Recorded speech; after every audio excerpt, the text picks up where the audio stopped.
જય અંબે બાળકો, આપણે ધોરણ 8 ચેપ્ટર નંબર 7 તરુણાવસ્થા તેના વિશે આપણે માહિતી મેળવવા જઈ રહ્યા છીએ. તો સ્ટાર્ટિંગમાં તમને આના વિશે બેઝિક માહિતી આપું તો તરુણાવસ્થા કોને કહેવાય.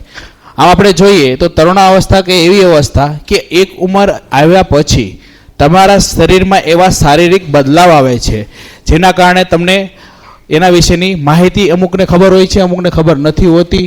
આમ તરુણાવસ્થામાં તમારા શરીરમાં કયા પ્રકારના ચેન્જીસ આવે છે અને એ ચેન્જીસના કારણે તમારા જીવનમાં કયા પ્રકારના ફેરફાર આવે છે તેના વિશે આપણે માહિતી મેળવવા જઈ રહ્યા છીએ.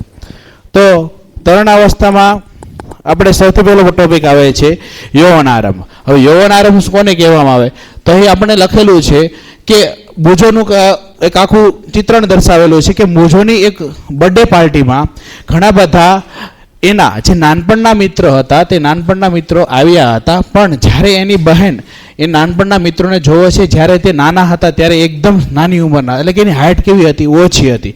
પછી બાળકો તમે એને જોયું કે ધીરે ધીરે એની હાઇટમાં એક સામટો શું જોવા મળ્યો હતો, વધારો. તો એ જોઈને એને નવાઈ થઈ હતી કે આ પેલા સાવ નીચે હાઇટના હતા, પણ એક ઉંમર પછી બાળકો એની હાઇટમાં સતત શું થયો હતો, વધારો. તો તેના વિશે આપણે વધારે માહિતી મેળવીએ તો આપણને ખબર પડશે કે તમારા શરીરમાં અમુક એવા બદલાવો આવે છે જેના કારણે તમે એમ કહી શકો કે તમે તરુણાવસ્થામાં પ્રવેશી ગયા છો. આપણે અહીંયા જોઈ શકીએ છીએ કે વૃદ્ધિ એક કુદરતી પ્રક્રિયા છે. જીવનકાળની આ અવસ્થામાં શરીરે એવા પરિવર્તન થઈને પ્રજનનની પરિપક્વતા પ્રાપ્ત કરે છે. એ પ્રજનનની પરિપક્વતા પ્રાપ્ત કરવાની જ ક્રિયાને શું કહેવામાં આવે છે, તરુણાવસ્થા. આપણે સવાલ થાય સર તરુણાવસ્થામાં આપણે પ્રવેશીએ ક્યારે? તો બાળકો તરુણાવસ્થામાં 18 થી 19 વર્ષની ઉંમરમાં તમે પ્રવેશી જાઓ છો અને એની એક અવધિ હોય છે, એટલી અવધિમાં તમે જોઈ શકો છો. અને તેની શરૂઆત 13 વર્ષથી શરૂ થઈ જાય છે અને 18 વર્ષ સુધીની અવધિમાં તમે તરુણાવસ્થામાં પ્રવેશી ગયા હોય છે. અને તરુણાવસ્થા દરમિયાન મનુષ્યના શરીરમાં અમુક બદલાવ આવે છે જેને આપણે યૌવન આરંભ તરીકે ઓળખીએ છીએ, જે અહીંયા તમે જોઈ શકો છો. ત્યાર પછી આપણે શરીરમાં કેવા પ્રકારના બદલાવ આવે છે તેના વિશે આપણે માહિતી મેળવીએ તો સૌથી પહેલાં એ માહિતી મેળવતા પહેલાં તમને આ ચાર્ટ આપેલો છે, જે ચાર્ટમાં તમે જોઈ શકો છો કે એક સમયે તમારી ઉંમર બાળકો ખૂબ જ નાની, એટલે કે હાઇટ એકદમ ઓછી હતી, પણ જેવા તમે યૌવનારંભ એટલે કે 13 વર્ષની ઉંમરની અંદર એન્ટર થશો એવી તમારે હાઇટમાં એકાએક શું જોવા મળે છે, વધારો, જે દર્શાવે છે કે તમે યૌવનારંભમાં પ્રવેશી ગયા છો. તો આ સૂત્રની મદદથી તમે ઘણા બધી માહિતીઓ એના ઉપરથી મેળવી શકો છો. ત્યાર પછીનું જો આપણે આગળનો ટોપિક જોઈએ તો યૌવન આરંભ જેવું શરૂ થાય છે અને 18 વર્ષ સુધીની ઉંમર એટલે કે તમારા ધોરણ 12 સુધીની ઉંમર સુધી તમે એને જોઈ શકો છો અને તમે એનો મહેસૂસ કરી શકો છો.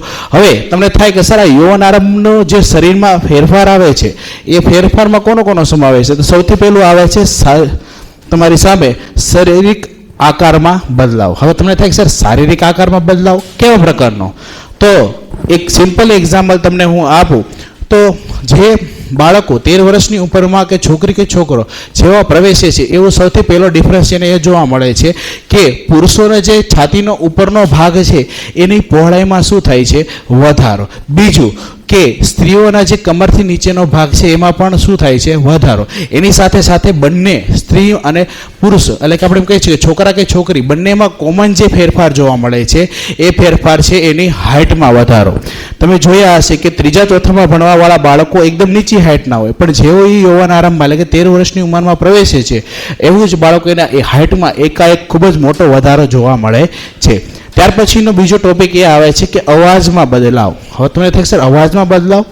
ઘણી વખત બાળકો તમે જોયું હશે કે અમુક બાળકો જ્યારે નાના હોય છે ત્યારે એકદમ મીઠો અવાજ હોય છે, પણ જેવા બાળકો એ યૌવન આરંભમાં પ્રવેશે છે એટલે કે તરુણાવસ્થામાં પ્રવેશે છે ત્યારે એના શરીર એટલે કે ગળાનો જે સ્વરપેટી છે એના તંતુઓનો વધારે વિકાસ થવાના કારણે એનો અવાજ ઘોઘરો બને છે. એ અમુક ટાઈમ પૂરતો રહે છે, પછી તમારે એ નિયમિત એના અવાજમાં ઘોઘરોપણું એટલે કે વધારે પ્રમાણમાં પડઘા પર સ્વરૂપે એનો અવાજ બની જાય છે. સ્ત્રીઓમાં આવું જોવા મળતું નથી કારણ કે બાળકો એને જે સ્વરપેટીના તંતુઓ છે કે સ્નાયુઓ છે તેનો વધારે વિકાસ જોવા મળતો નથી. હવે તમને થાય કે સર એના કારણે થશે શું? તો એ ફરક તમને તમારા આંખની આગળ જ જોવા મળશે. કઈ રીતે? કે તમે જોઈ શકો છો કે પુરુષ જ્યારે યૌવન આરંભમાં પ્રવેશે છે ત્યારે તેની સ્વરપેટીની સાઇઝમાં શું થાય છે, વધારો છે, જે દર્શાવે છે કે એની કંઠમણીની જે છે એ બહાર નીકળી આવે છે. હવે તમને થાય કે સર કંઠમણી એટલે શું? તો જે તમારે સ્વરપેટીના તંતુ એટલે કે સ્નાયુઓ છે એનો વિકાસ થયો છે, એ કંઠમણી એ સ્વરપેટીના સ્નાયુઓનો વિકાસ થવાના કારણે એક મણી જેવી રચના બહાર નીકળે છે અને શું કહેવામાં આવે છે? કંઠમણી. એટલે પુરુષો જ્યારે યૌવન આરંભમાં પ્રવેશે ધીરે ધીરે આ કંઠમણીની સાઇઝમાં શું જોવા મળે છે? વધારો. ત્યાર પછી તમને જોવા મળે છે કે પ્રજનન અંગોનો વિકાસ. પ્રજનન અંગોના વિકાસ સર કઈ રીતે? તો પ્રજનન અંગોમાં આપણે જોઈએ તો આપણે જે આગલો પાઠ હતો, આના જ આગળના સેમનો જે છેલ્લો લાસ્ટ પાઠ હતો, એમાં આપણે જોયું હતું કે આપણે પ્રજનન માટેના જે શારીરિક અંગો છે, જેમ કે આપણે પુરુષોમાં વાત કરીએ તો શુક્રપિંડ, શુક્રવાહિની, શિશ્ન, અને સ્ત્રીઓમાં વાત કરીએ તો અંડપિંડ, અંડવાહિની અને ગર્ભાશય અને યોનિમાર્ગનો સમાવેશ તેમાં કરવામાં આવે છે.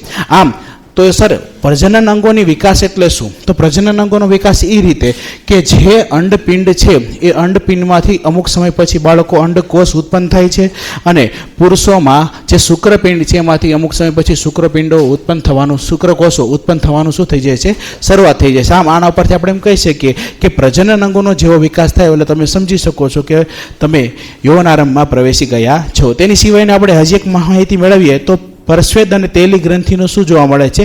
વધુ પ્રમાણમાં સ્ત્રવતા જોવા મળે છે. હવે તમને થાય કે સર આ શું?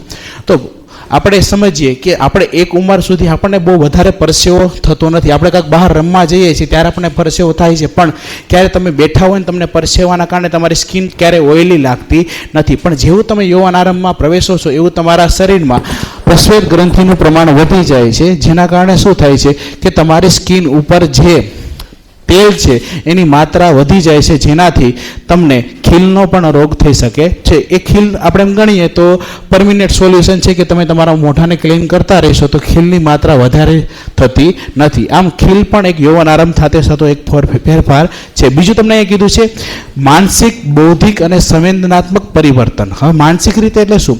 તો બાળકો અમુક નિર્ણયો તમે પોતાની રીતે જાતે લેવાના શરૂ કરી દો છો. જેમ તમે નાની ઉંમરના હતા ત્યારે તમે નિર્ણયો લઈ નહીં શકતા હતા નહીં, પણ જેવા બાળકો તમે યૌવન આરંભમાં પ્રવેશો છો એટલે અમુક નિર્ણયો તમે તમારી જાતે મેળવી શકો છો.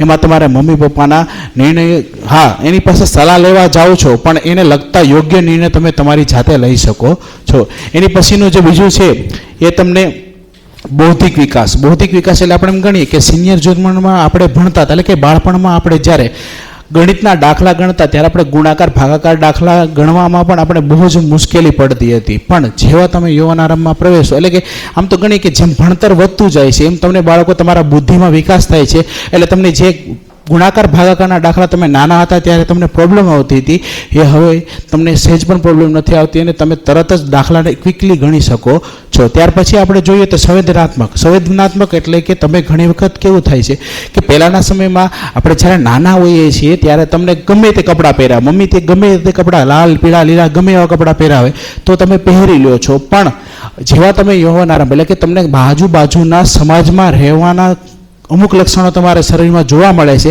જેનાથી તમે તમારા કયા પ્રકારના કપડાં પહેરશો, બીજા મારા વિશે શું વિચારે છે, બીજાને કઈ રીતે જવાબ આપવો, આ બધા વિશે તમે વિચારતા થાવ છો. એટલે કે સંવેદનાત્મક થાવ છો, જેના મદદથી તમે બાળકો પરિપક્વતા પ્રાપ્ત કરો છો. તો આમ આવી બધી શરીરની અનેક ફેરફારો તમારે જોવા મળે છે. ત્યાર પછી આપણે જોઈએ છીએ ગૌણ જાતીય લક્ષણો. ગૌણ જાતીય લક્ષણો એટલે શું? કે સ્ત્રીઓ અને પુરુષોમાં જોવા મળતા જે લક્ષણો છે ને ગૌણ જાતીય લક્ષણો કહેવાય છે. એમાં અમુક લક્ષણો કોમન છે એટલે કે સ્ત્રીઓ અને પુરુષોમાં એટલે કે છોકરી અને છોકરા બંનેમાં જોવા મળે છે. અમુક લક્ષણો છોકરીમાં જોવા મળે છે અને અમુક લક્ષણો છોકરામાં જોવા મળે. ચાલો જોઈએ. પહેલાં આપણે કોમન લક્ષણો વિશે માહિતી મેળવીએ કે બગલના ભાગમાં તથા પ્યુબિક વિસ્તારમાં બાળકો વાળ ઉગવા એ બાળકો એક કોમન ટોપિક છે, જેમાં આપણે બંને નર અને માદા બંનેમાં બાળકો આ લક્ષણ જોવા મળે છે, છોકરા છોકરી બંનેમાં.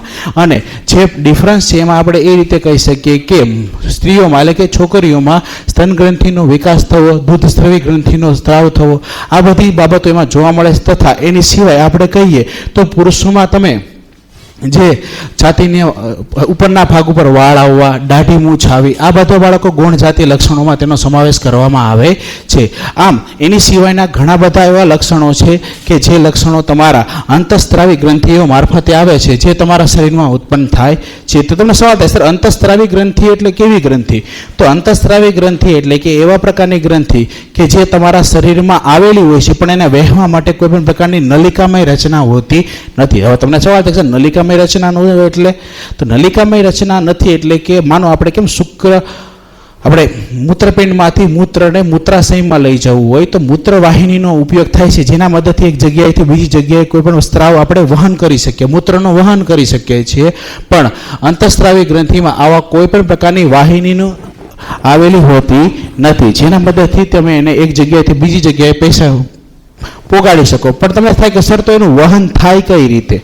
તો એનું વહન કરવા માટે રુધિરની અંદર જે ડાયરેક્ટ પોતાના અંતઃસ્ત્રાવોનો શું કરી દે છે, વેવડાવી દે છે, અને જ્યાં એને જવાનું હોય ત્યાં તે અંતઃસ્ત્રાવો પહોંચી જાય છે. આ અંતઃસ્ત્રાવોમાં બાળકો નર જાતીય અંતઃસ્ત્રાવ અને માદા જાતીય અંતઃસ્ત્રાવ આવે છે, જેમાં નર જાતીય અંતઃસ્ત્રાવ ટેસ્ટોસ્ટેરોન અને માદા જાતીય અંતઃસ્ત્રાવ ઇસ્ટ્રોજનનો સમાવેશ કરવામાં આવે છે.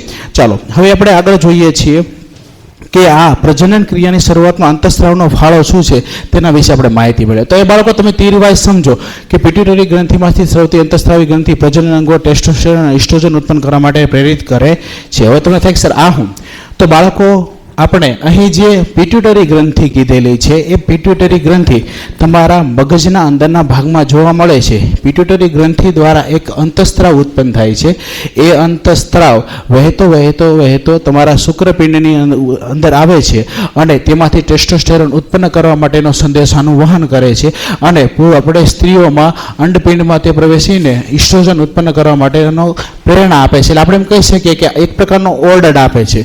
એટલે આપણે એમ કહી શકીએ કે પિટ્યુટરી ગ્રંથિ છે એ ઓર્ડર આપે, એટલે કે જે પોતાનું કમાન્ડ કરે છે, ત્યાર પછી જ બાળકો તમે શુક્રપિંડમાંથી ટેસ્ટોસ્ટેરોન અને અંડપિંડમાંથી ઇસ્ટ્રોજન ઉત્પન્ન કરી શકો છો. એનું પણ વહન અહીંયા કીધું એમ રુધિર પ્રવાહ મુક્ત થાય એની સાથે જ થાય છે. એના વહન માટે કોઈ બીજો માર્ગ હોતો નથી. આમ આપણે એમ કહી શકીએ કે આમ એના વહન માટે કોઈ માર્ગ એટલે કે કોઈ નલિકા નથી, તો એના વહન ડાયરેક્ટ કેમાં થઈ જાય છે, રુધિરમાં જ થઈ જાય છે.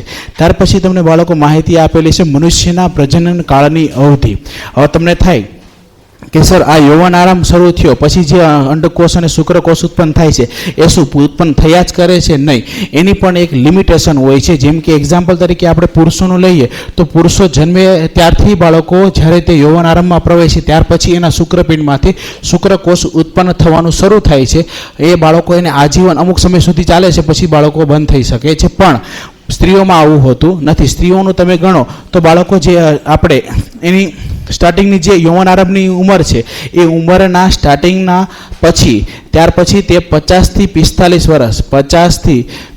વર્ષની ઉંમર સુધી બાળકો એના શરીરમાં અંડકોષો ઉત્પન્ન થાય છે.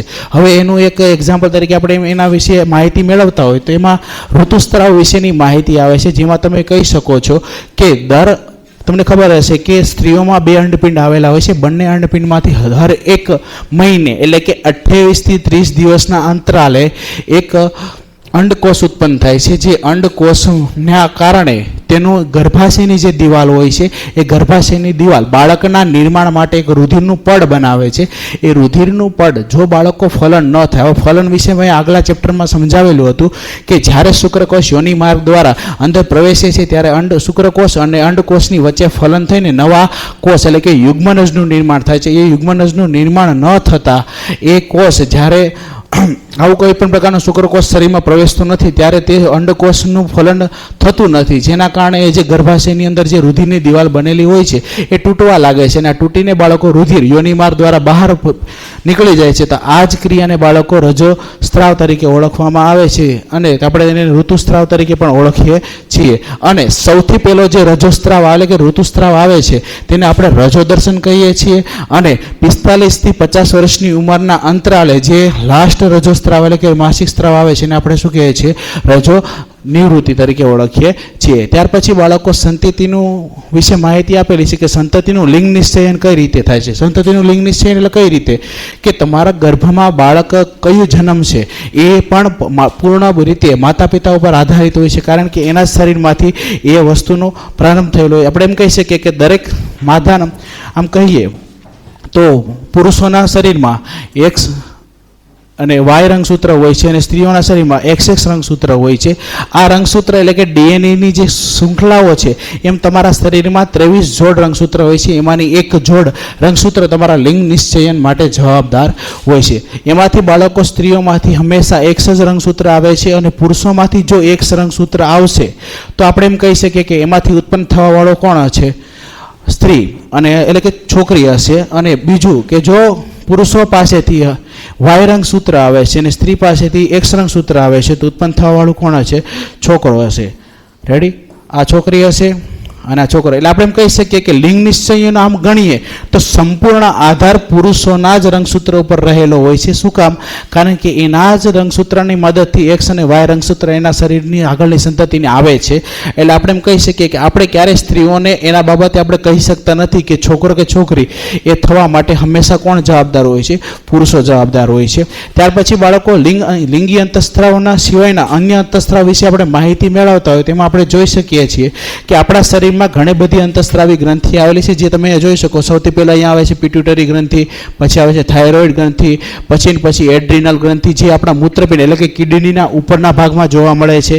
ત્યાર પછી આપણે સ્વાદુપિંડ, શુક્રપિંડ, અંડપિંડ અને શુક્રપિંડનો પણ સમાવેશ તેમાં કરવામાં આવે છે. તો તમને થાય કે સર આ બધા કાર્ય શું કરે? તો એક્ઝામ્પલ તરીકે સૌથી પહેલા આપણે પિટ્યુટરી ગ્રંથિ લઈએ તો પિટ્યુટરી ગ્રંથિ એ ગ્રોથ હોર્મોન એટલે કે GH નામનો અંતઃસ્ત્રાવ ઉત્પન્ન કરે છે, જે તમારા શારીરિક વિકાસ માટે જરૂરી છે.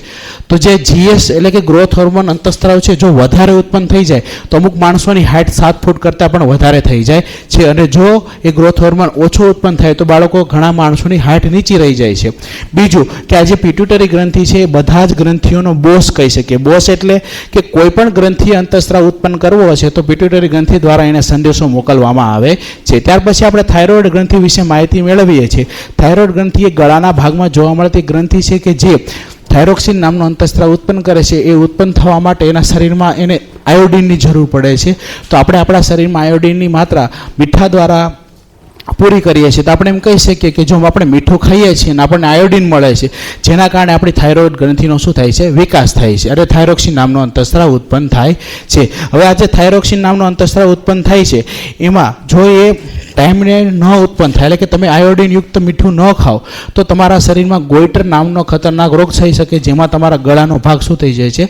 ફૂલી જાય છે. ત્યાર પછી બાળકો આપણે નીચે એડ્રિનલ ગ્રંથિ વિશે, જે એડ્રિનાલિન નામનો અંતઃસ્ત્રાવ ઉત્પન્ન કરે છે, ત્યાર એનું કાર્ય હોય છે કે એ તમારા શરીરમાં ચરબી, પ્રોટીન અને વિટામિનનું સંશ્લેષણ કરે, તે ચયાપચય કરે. અને સ્વાદુપિંડનું આપણે જોઈએ તો સ્વાદુપિંડમાંથી ઇસ્ટ્રોજન નામનો, તેમાંથી આપણે ઇન્સ્યુલિન નામનો અંતઃસ્ત્રાવ ઉત્પન્ન થાય છે. જે ઇન્સ્યુલિન નામનો અંતઃસ્ત્રાવ તમારા શરીરમાં સુગર એટલે કે જે ખાંડની માત્રા છે એને કંટ્રોલ કરવાનું એટલે કે ચયાપચય કરવાનું કાર્ય કરે છે. જો ઇન્સ્યુલિન તમારા શરીરમાં ઉત્પન્ન થતો બંધ થઈ જાય તો તમને ડાયાબિટીસ નામનો રોગ થઈ શકે છે, જેમાં તમારા શરીરની રોગ પ્રતિકારક શક્તિ ગુમાવી બેસો છો. આમ આવા પ્રકારના રોગ ન થાય એટલા માટે તમારે હંમેશા ખાંડની માત્રા કેવી રાખવી જોઈએ? ઓછી રાખવી જોઈએ. ત્યાર પછી તમને આની વિશે તો માહિતી હશે કે અંડપિંડમાંથી આપણે અંડકોષ તરીકે અને ઇસ્ટ્રોજન અને પુરુષોમાંથી ટેસ્ટોસ્ટેરોન નામનો અંતઃસ્ત્રાવ ઉત્પન્ન થાય છે. આમ આ બધા અંતઃસ્ત્રાવો આપણે વિવિધ રીતે કાર્ય કરતા હોય છે. હવે તમે થાય કે સર આ નાના જે કીટકો અને ડેટકા છે એમાં પણ અંતઃસ્ત્રાવ કોઈ કાર્ય ભજવતું હોય છે?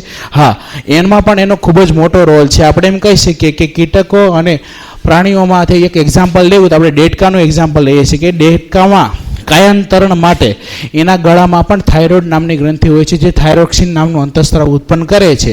જો એ થાઇરોક્સિન નામનો અંતઃસ્ત્રાવ ઉત્પન્ન કરવો હોય છે તો એને આયોડિનયુક્ત પાણીમાં જ પોતાના બચ્ચા એટલે કે ડીંભનું નિર્માણ કરવું પડશે. જો એ પાણી ખારું નહીં એટલે કે આયોડિનયુક્ત નહીં હોય તો એનું બચ્ચાનું નિર્માણ થઈ શકતું નથી. અહીંયા એની વિશે માહિતી આપી. સ્વાસ્થ્ય, હવે સ્વાસ્થ્ય વિશે માહિતીમાં આપવી હોય તો હું એમ કહી શકું કે આપણા શરીરને સ્વસ્થ રાખવું ખૂબ જ જરૂરી. સ્વાસ્થ્ય એટલે કે તમે જ્યારે તમારા શરીરનો યોગ્ય વિકાસ થઈ રહ્યો છે, તમારી હાઇટમાં વધારો, તમારે બોડી સ્ટ્રક્ચરમાં ફેરફાર થાય છે, તો ત્યારે તમારે બાળકો યોગ્ય પોષક તત્વો યુક્ત. હવે પોષક તત્વોમાં કોણ કોણ આવે? કાર્બોદિત, ચરબી, વિટામિન, ખનિજ ક્ષાર વગેરે વગેરેનો તેમાં આપણે સમાવેશ કરી શકીએ. તો આપણે એ પૂરતા પ્રમાણમાં આપણે ખોરાકમાં લેવા જોઈએ, જેનાથી આપણા શરીરનો શારીરિક વિકાસ કેવો થાય? સારો થાય. ત્યાર પછી આપણને કીધું છે કે એની સિવાય આપણા શરીરમાં આપણે એમ પણ કહી શકીએ કે તરુણોને પોષણની આવશ્યકતા. હવે ઘણી આવશ્યકતા છે. કઈ રીતે? કે જેમ કે આપણે કાર્બોદિત આપણા શરીરને ઉર્જા પૂરી પાડે છે, પ્રોટીન આપણા શરીરના બંધારણ પૂરું પાડે છે. આમ બધા જ પોષક તત્વોનું પોતપોતાની રીતે અલગ અલગ પ્રકારના કાર્ય હોય છે. તથા તમે બજારમાં મળતા જે પેકેજિંગ ફૂડ છે એને હંમેશા કેવા કરવા જોઈએ? અવોઇડ કરવા જોઈએ. શું કામ? કારણ કે એ પેકેજિંગ ફૂડમાં કોઈ પણ પ્રકારનું ન્યુટ્રિશન એટલે કે આ જે કાર્બોદિત, ચરબી, પ્રોટીન, વિટામિન છે એ તમને જે ભરપૂર પ્રમાણમાં મળવા મળવા જોઈએ, મળતા નથી. એટલે નાનપણથી જ આવા પ્રકારના ખોરાકથી હંમેશા કેવું રહેવું જોઈએ, દૂર રહેવું જોઈએ. ત્યાર પછી તમને કીધું છે કે વ્યક્તિગત સ્વચ્છતા. વ્યક્તિગત સ્વચ્છતા એટલે કે તમારા શરીરમાં પ્રસ્વેદ ગ્રંથિ ઉત્પન્ન થવાના કારણે કે પરસેવાનો સ્ત્રાવ થવાના કારણે તમારા શરીરમાંથી ઘણી વખત દુર્ગંધ આવી શકે છે. તો તમારે યોગ્ય સમયે નાહીને કે યોગ્ય સમયે તમારા મોઢાને વોશ કરીને આપણે આપણા શરીરની સ્વસ્થતા રાખી શકીએ છીએ. તેની સિવાય આપણે બાળકો ઘણી બધી કસરતો કે યોગા દ્વારા પણ પોતાના શરીરને વ્યવસ્થિત વ્યાયામ કરાવી શકે. જેમ કે અહીંયા આપણે કહી જોઈ શકીએ છીએ કે અહીંયા શારીરિક વ્યાયામની વાત કરવામાં આવેલી છે કે તમારા શરીરને જો યોગ્ય રીતે તમે એને વ્યાયામ કરાવશો તો તમારું શરીર સુડોળ અને વ્યવસ્થિત મજબૂત બની શકશે, જે ઘણા બધા રોગોની સામે રક્ષણ પણ આપી શકે છે. ત્યાર પછી બીજી માહિતી આવે છે કે નશાકારક પદાર્થો ન લેવા જોઈએ. ન લેવા જોઈએ શું કામ? કારણ કે તમને ખબર છે કે નશો એ ખરાબ વસ્તુ છે, જેમાં ઘણી બધો માવા છે, તમાકુ છે, વિમલ છે, એટલે બહુ બધા એક્ઝામ્પલ આવે છે. ઘણા અત્યારના તો જનરેશન સિગરેટ ને ડ્રગ્સ વાસે પાછળ પડેલા છે. તો આ બધી વસ્તુથી હંમેશા જેમ બને એમ કેવું રહેવું જોઈએ, દૂર. કારણ કે એ આગળ જતાં તમને ઘણા બધા મોટા રોગોનું નિર્માણ કરી શકે છે, જે તમારા શરીરમાં ખૂબ જ ખતરનાક બીમારીઓ લાવી શકે તથા તેની લતથી તમે દૂર જઈ શકતા નથી. અમુક સમય પછી તમને બાળકો એની વગર ચાલશે પણ નહીં. આમ આપણે એમ કહી શકીએ કે હંમેશા આપણે આવા નશાકારક વસ્તુથી હંમેશા કેવું રહેવું જોઈએ, દૂર જવું જોઈએ. એની પછી બાળકો તમને એડ્સ વિશે માહિતી આપેલી છે. એડ્સની જો તમને માહિતી આપો તો એડ્સમાં બાળકો તમારા શરીરમાં જેને હોય એના શરીરમાંથી બાળકો તમારા શરીરમાં સિરિંજ, શારીરિક બંધન તથા કોઈ પણ માતા HIV ગ્રસ્ત માતા ક્યારેક એના બાળકને સ્તનપાન એટલે કે દૂધ પીવડાવે તો એમાં પણ બાળકો ઘણી વખત આવી શકે છે. તો આવી બધી વસ્તુથી હંમેશા સાવચેત રહેવું જોઈએ. કારણ કે HIV નામનો જે આપણે એડ્સ નામનો જે રોગ છે એ HIV નામના વાયરસથી થાય છે, જે તમારા શરીરને હંમેશા નુકસાન પહોંચાડવાનું કાર્ય કરશે અને તમારી રોગ પ્રતિકારક શક્તિને નુકસાન પહોંચાડે, એનાથી તમે મૃત્યુ પણ થઈ શકે છે. તો આમ આપણે કહી શકીએ કે આ બધી જરૂરિયાતી વસ્તુઓ આપણે યૌવન આરંભની દરમિયાન જોઈએ છીએ. આમ આ બધી વસ્તુથી આપણે માહિતી પ્રાપ્ત કરવી જોઈએ. અસ્તુ.